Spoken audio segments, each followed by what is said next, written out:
안녕하세요. 파토스 석진성입니다.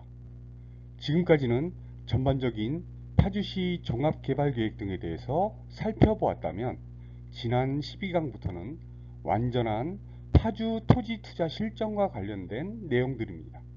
이전의 파토스 유튜브 내용을 다시 한번 상기하시면서 들어주신다면 여러분의 성공적인 파주 토지투자의 길에 도움이 될 것입니다.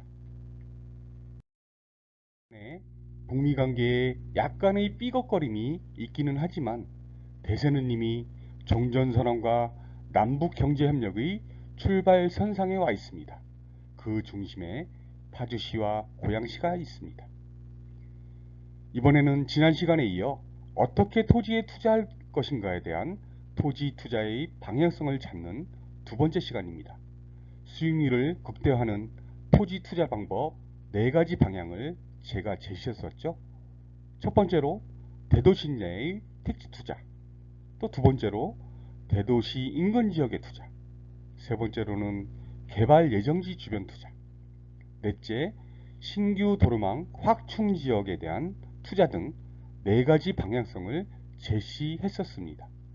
파주시는 통일경제특구 제2개성공단, 개성공단 물류단지, 파주 희망 프로젝트, 또한 인구 증가에 따른 택지 개발 등으로, 그리고 고양시는 경기 북부 테크노밸리, 장항 청년 스마트시티, 장항 방송영상단지, 대곡 역세권 개발, 제3기 신도시, 그리고 통일한국 실리콘밸리 등으로 대규모 공익사업에 대한 수용이 예상되고 있고, 고양시의 장항 청년 스마트시티, 장항 방송영상단지, 그리고 경기 북부 테크노밸리는 올해 말부터 보상이 개시됩니다.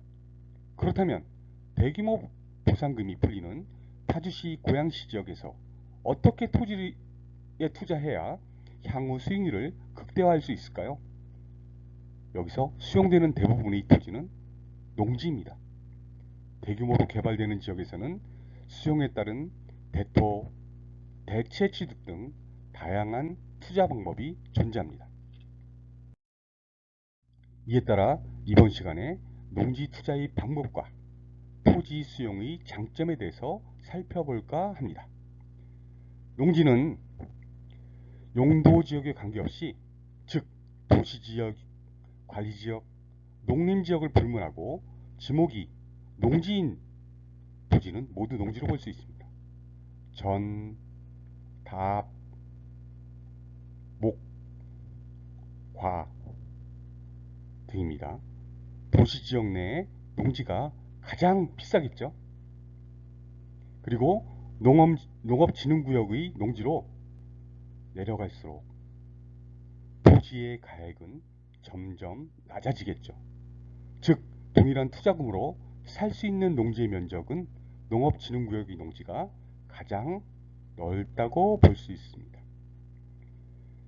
FTA 체결 등으로 농지법의 완화가 절대농지의 용도 변경에 많은 영향을 끼치고 있는 상황입니다. 그 중에서 대도시 인근의 농업진흥구역 내 자투리 농지와 경지 정리가 되지 않은 절대 농지는 주목하시기 바랍니다. 파주시와 고양시의 토지 투자는 입지와 면적이 가장 중요합니다. 농지 취득은 농지법상 여러가지 제한을 두고 있습니다. 먼저 제촌자격의 원칙입니다. 즉 농지가 속한 지역에 거주하며 직접 농업 경영을 영위할 사람만이 농지를 소유할 수 있다는 것이죠. 그러나 또 실무는 그렇지는 않습니다. 여기서 제촌자격이라는 말이 중요한데요. 토지는 매수도 중요하지만 매도가 더욱 중요할 수 있습니다. 즉 팔 때 양도소득세의 감면 신청에서 제촌자격이 중요한 의미를 가집니다. 인접 시, 군구에 거주하며 영농을 하면 제촌자격의 원칙에 부합하게 됩니다. 그러나 제촌자격은 크게 신경 안 쓰셔도 됩니다. 소득세법상 8년 이상 제촌자격하여 양도소득세를 감면해주는 사항이 점점 까다로워졌기 때문에 지역 원주민이 아닌 이상 웬만하면 감면받기 어려우니 이는 제외하고 생각하시기 바랍니다. 다음으로 농지를 취득하려면 농업경영계획서를 첨부하여 농지 취득 자격증명을 농지 소재 시, 군, 구 읍면장에게 받아야 합니다. 이는 저 파토스가 해결해 드리니 신경 쓰지 마시기 바랍니다. 또한 농업회사법인이나 영농법인, 영농조합을 제외한 법인의 농지 취득은 금지되어 있습니다. 그래서 일반 법인이 관리지역의 농지를 취득하려면 우선 농지 전용 허가를 받아, 즉 건축인허가를 받은 다음 농지 취득의 목적을 영농이 아닌 농지 전용으로 하여 농지 취득 자격증명을 신청하면 됩니다. 이 또한 파토스가 모두 다 처리해 드리겠습니다. 또 도시민의 농지 취득도 마찬가지로 영농 목적이나 농지 전용 목적 두 가지 중에서 목적에 맞게 농지 취득 자격증명을 신청하시면 됩니다. 법상으로는 농지 취득, 농지 소유 상한 등이 상당히 어렵습니다만 저 파토스가 여러분의 농지 취득을 무난하게 도와드리겠습니다. 농지 취득 자격증명은 앞서 말씀드린 대로 농지 소재 시, 군, 구 읍면장에게 농업경영계획서를 첨부하여 신청해야 합니다. 농지 취득 자격증명을 받지 못하면 소유권 이전도 못하지만 저 파토스가 여러분과 함께 합니다. 사진은 농지 취득 자격증명서입니다. 파주시장 명의로 발급되었죠.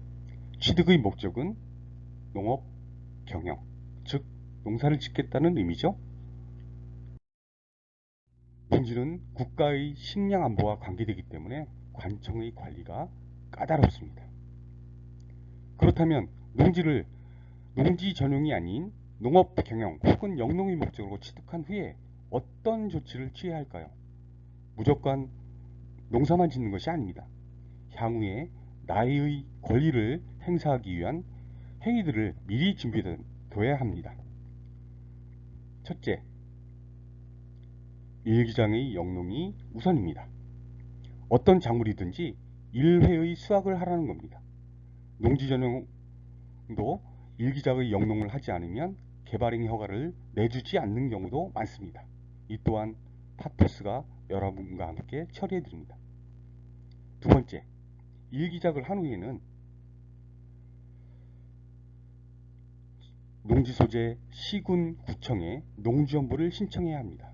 신청 자격은 면적 기준으로 1000제곱미터 이상이어야 합니다.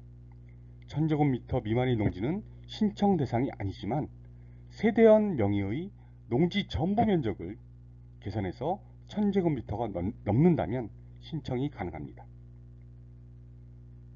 셋째, 예전에는 농지연부만으로도 농민의 자격을 인정하여 직불금 또 양도소득세 감면 등의 혜택을 주었으나 지금은 국립농산물품질관리원의 농업경영체 등록도 필수사항이 되었습니다. 넷째, 지역조합의 농협의 조합원으로 가입하는 것입니다. 이 절차는 생략 가능하지만 추후 나의 농업 경영을 증명하기 위해서 농기구, 농자재 등의 구입 내역을 제출해야 할 경우가 있습니다. 조합원으로 가입하시고 지역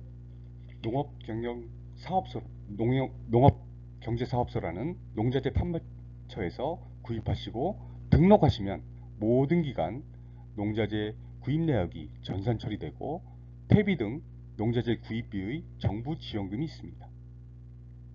따로 내역을 산정하실 수 있다면 꼭 조합원 가입은 필수사항은 아닙니다.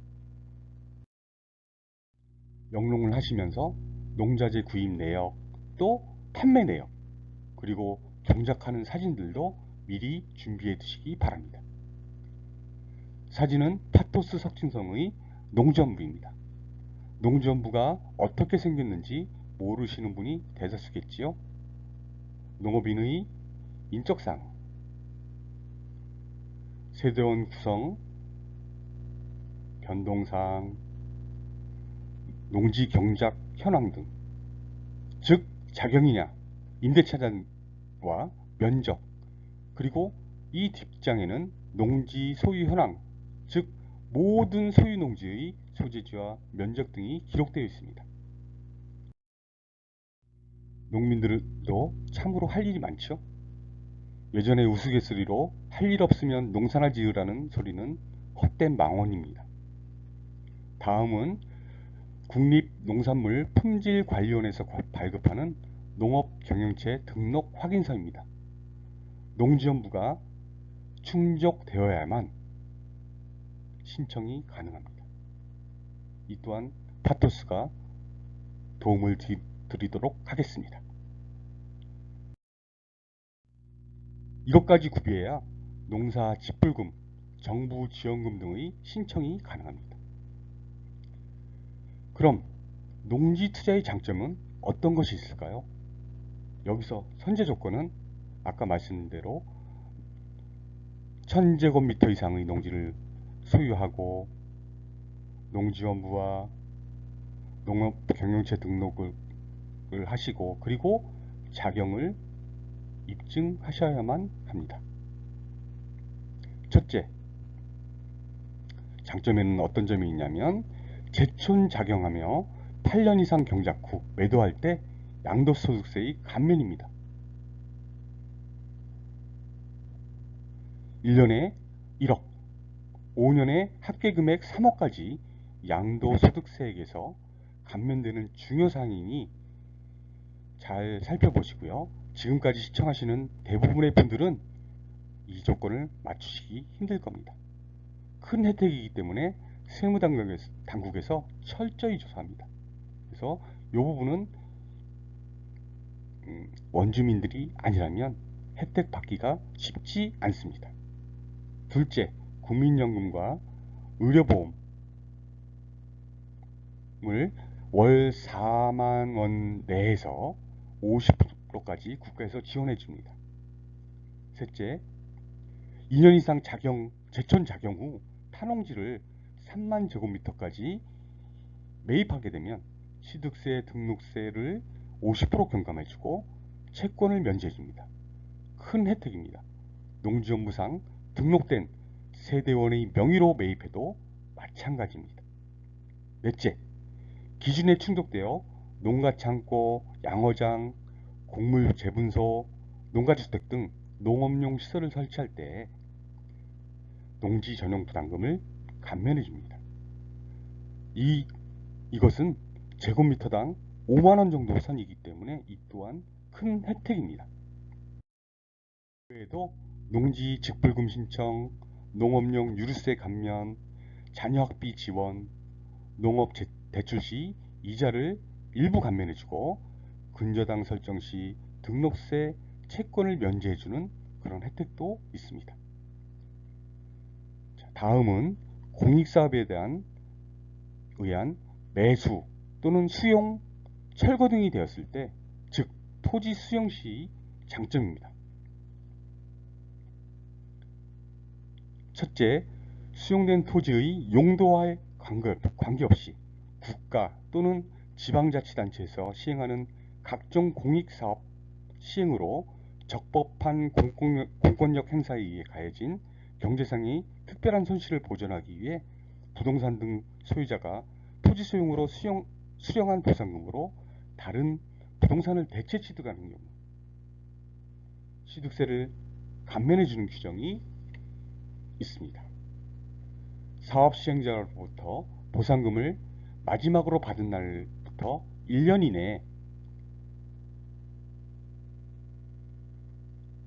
부동산을 대체 취득하여야 합니다.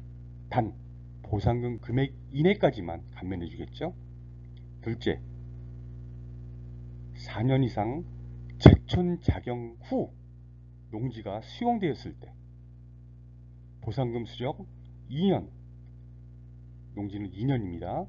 2년 이내에 수용 면적의 3분의 2 이상 또 보상금의 2분의 1 이상을 대체 취득할 경우에 취득세를 감면해 줍니다.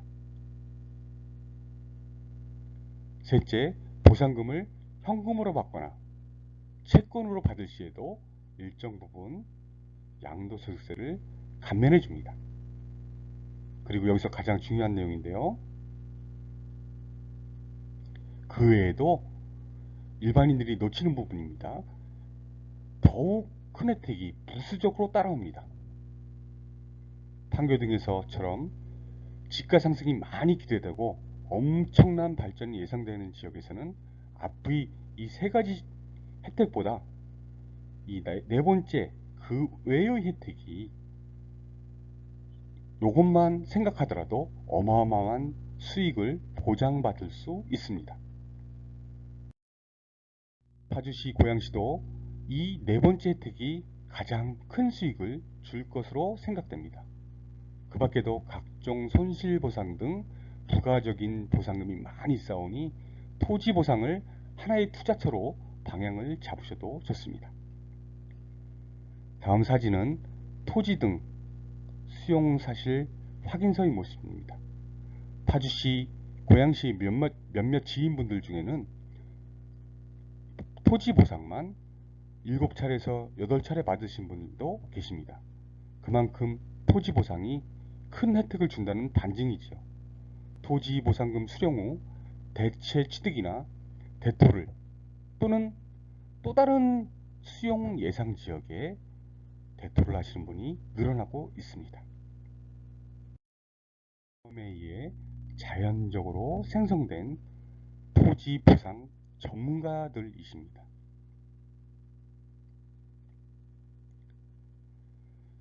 짜잔! 토지 보상에서 가장 큰 역할을 할 세 가지입니다. 아까 전장에서 말씀드린 그 외의 혜택들 중에 들어있는 내용들입니다. 자, 익히 들어보신 단어들이죠. 먼저 이주자 택지를 공급받을 자격이 우선적으로 주어집니다.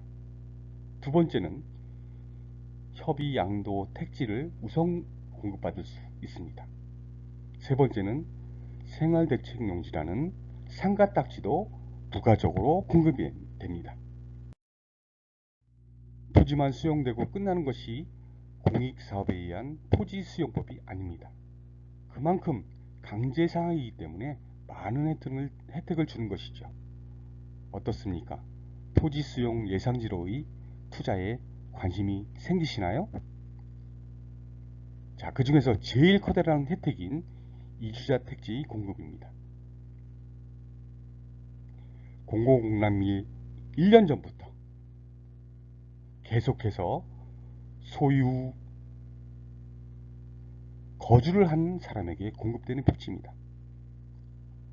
거주 조건이 들어가니까 당연히 주택이 수용된 것이겠죠.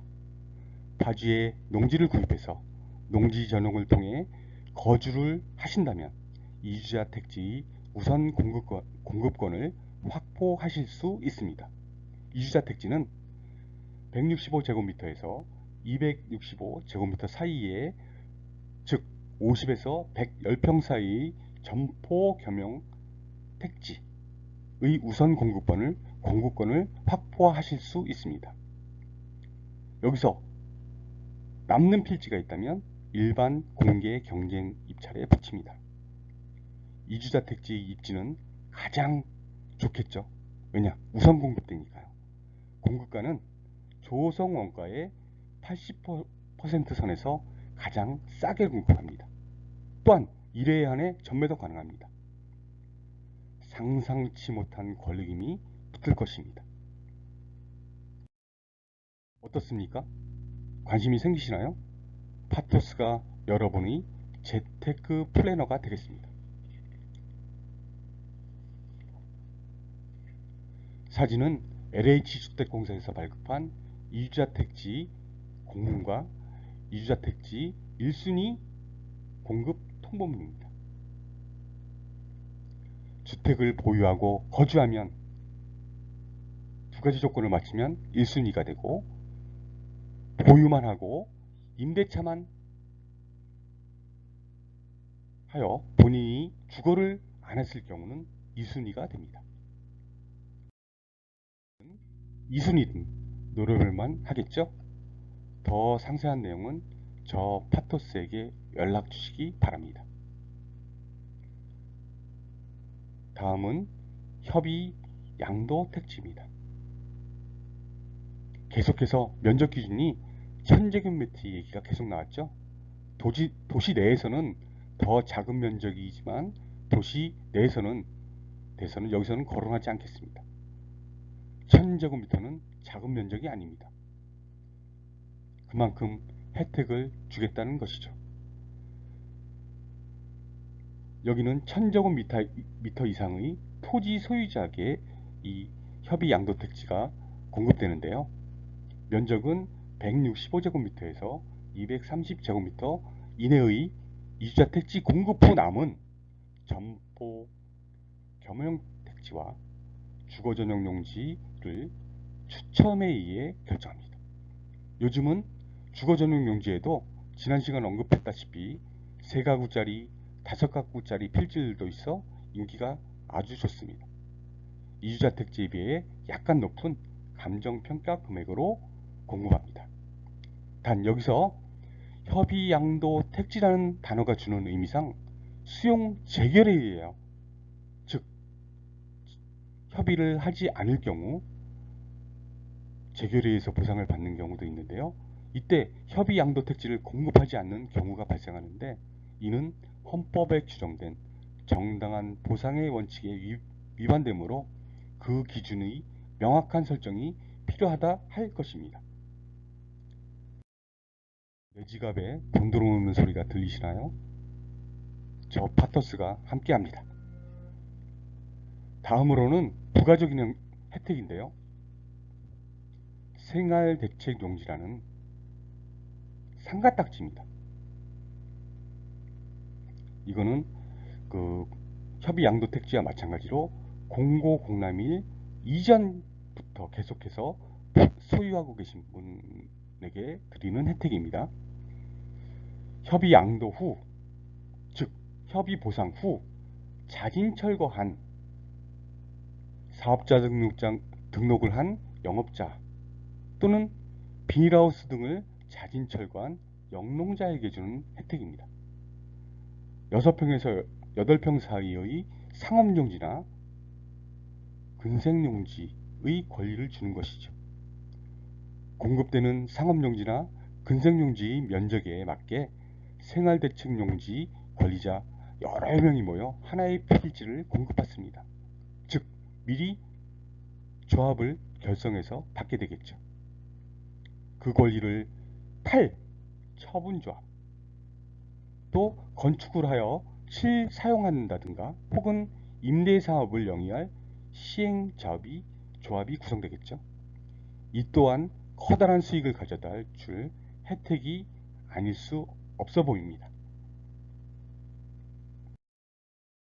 자, 지금까지 토지가 수용될 때 단순히 보상금만 생각하시는 분도 있어 토지 수용이 별반 재미가 없을 거라 생각하시는 분이 대부분이실 텐데요. 이는 사고의 전환을 하셔야 될 때입니다. 토지 보상금보다 더 큰 혜택인 이주자 택지, 협의 양도 택지, 생활대책용지 등과 그 밖의 손실보상 등은 여러분의 재산 형성에 큰 도움을 줄 것입니다. 저 파토스가 여러분의 확실하고 공정한 재테크 플래너가 되겠습니다. 자, 다시 한번 지도를 눈여겨보시기 바랍니다. 파주 운정신도시 인구는 도시 팽창이 언젠가는 확실히 이루어질 것이고 또 고양시, 김포시 등에서 토지 수용에 따른 대토의 수요가 엄청난 곳입니다. 지도 위에 답이 있고 돈이 있습니다. 파주시, 고양시는 한반도 번영의 여러분의 재테크의 장입니다. 저 파토스가 여러분의 성공적인 토지 투자의 맥을 잡아 행복한 부자 아빠, 부자 엄마의 길로 안내해 드리겠습니다. 남들보다 한 발 앞서 이 행복한 길로 발을 내디디시길 바랍니다. 지금까지 파주 토지 투자의 방향성 두 번째 시간, 즉 농지 투자 방법과 토지 수용의 장점에 대해 개략적으로 살펴보았습니다. 이번 시간부터는 좀 더 실전에 가까운 어려운 용어들이 포함되어 있으니 궁금하신 점이 있으면 댓글이나 전화로 주시면 성심껏 상담해 드리겠습니다. 지금까지 파토스 석진성이었습니다. 감사합니다.